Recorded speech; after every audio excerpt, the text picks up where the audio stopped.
Thank you, Mr. Chairman. To each of the witnesses, thank you for being here. Thank you for your testimony. Mr. Duff, you and I go back a long way. We've known each other over 20 years, spent a lot of time up on the basketball court at the Supreme Court. I suspect your fellow panelists don't know that you were a walk-on basketball player at Kentucky with a wicked jump shot. I hope you've kept that up. I've got a game coming up on Saturday. I may need some of your coaching between now and then. Put me in, Coach. Thank you, Senator. Thank you for being here. Thank you all for your testimony. Let's start with all three of you in your written testimony. Discussed how the present structure of the judiciary could well be conducive to harassment and to harassment evading detection. At the same time, the working group's report concluded that inappropriate conduct, including sexual and other workplace harassment, is, quote, not pervasive in the judiciary. Mr. Duff, do you share that assessment? Is that an accurate assessment of where the judiciary is right now? Yes, our report was unanimous of those of us on the working group. As I've mentioned, the term is not to suggest we're not concerned about it. And as I said, one episode is one too many. I think by comparison, we were referring basically to the EEOC task force report, which said it is a pervasive problem in society. And Senator Kennedy, we were just speaking of gradations of misconduct.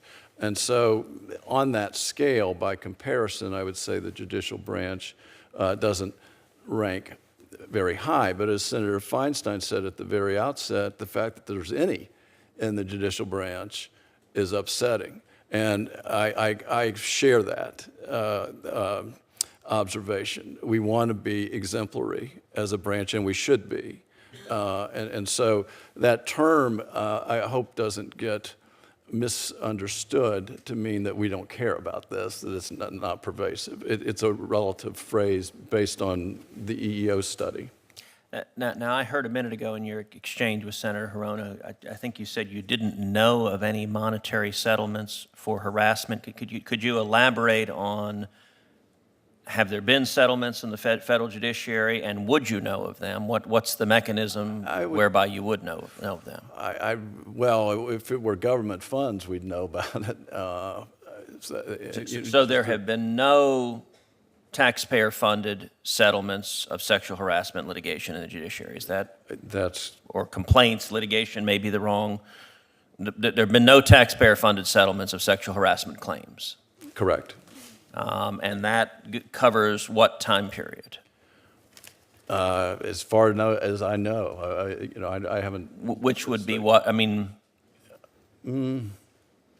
Well, I've been in Washington for 42 years, 43 years. I don't know of any, Senator Cruz. Let me ask the other two panelists the same question I started with, which is the working group concluded this was not pervasive. Do you share that assessment? And how would we know? I mean, one of the blessings of our judiciary is it is independent.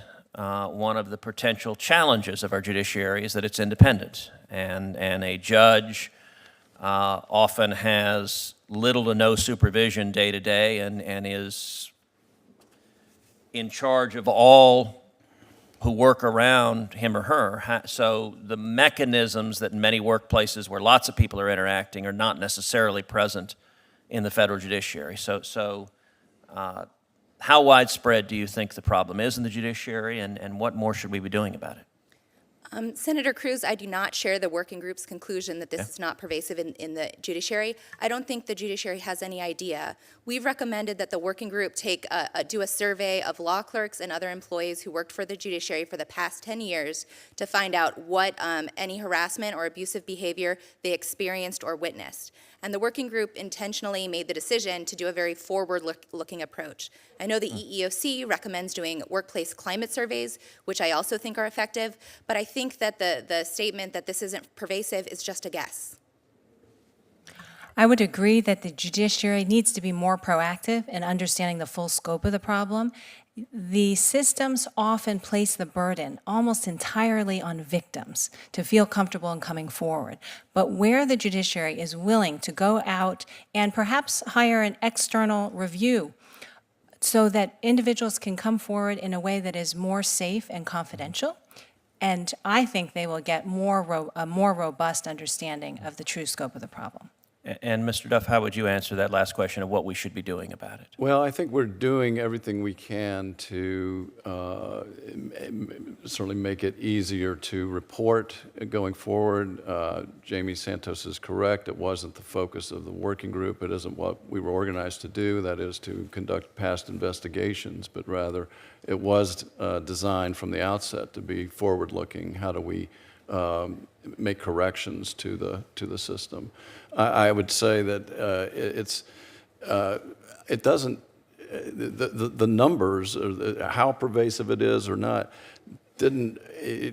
we're trying to eliminate it all, regardless of what those numbers are. So that was the purpose of the working group. I would add to my earlier answer to your question that all the claims and settlements that we're aware of in the branch are reported nationally to our FEPS office, and so we would know of any sort of settlement. So it's more than a guess on my part that I'm unaware of any settlements, monetary settlements for those.